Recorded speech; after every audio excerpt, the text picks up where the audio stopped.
I was 5 in March of 1964. I had no fear of earthquakes. Not because I was especially tough or brave. Many things gave me the raving heebie-jeebies. Monsters, the dark. But I was secure in the belief that nothing short of the supernatural could hurt me or my family.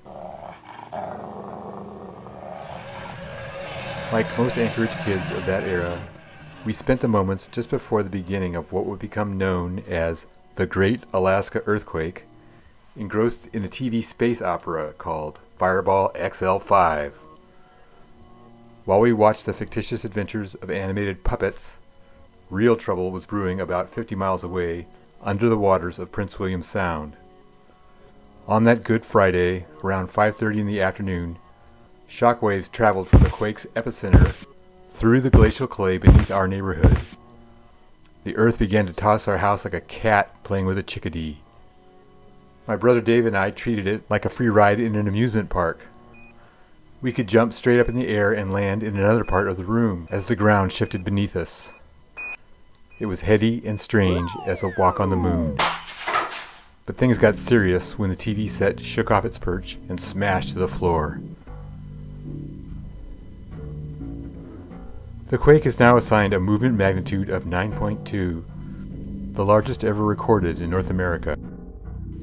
Waves generated in Prince William Sound swept south, washing people to their deaths in the Pacific Ocean off Oregon and California. Back home in Alaska, waves wiped out half the village of Tenaga, 23 souls.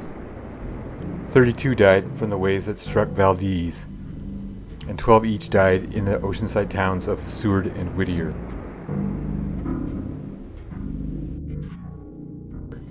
Anchorage was spared by waves, but still lost 9 lives.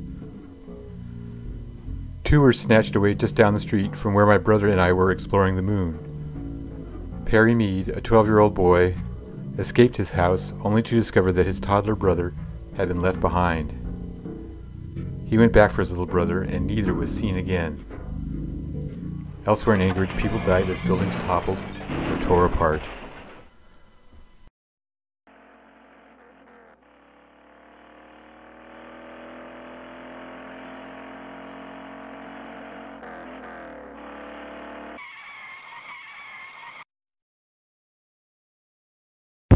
When the shaking stopped, a stranger appeared at our door and urgently insisted that we leave.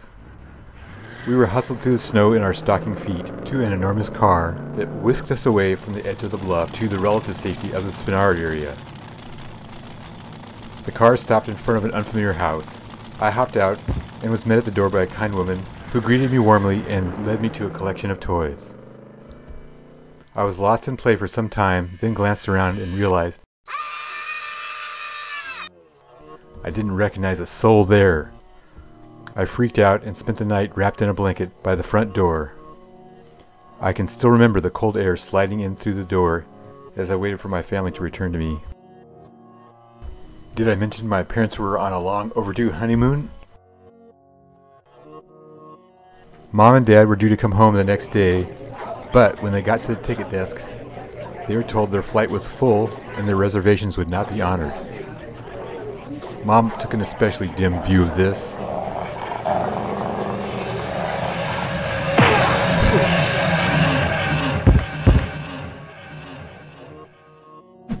And persuaded the ticketing staff to relent.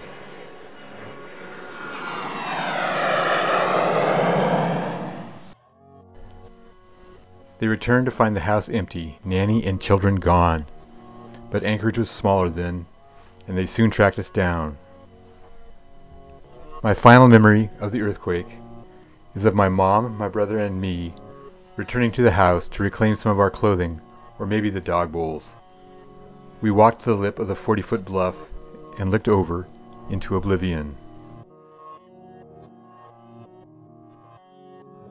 It occurred to me that my brother's cowboy hat would make a terrific frisbee.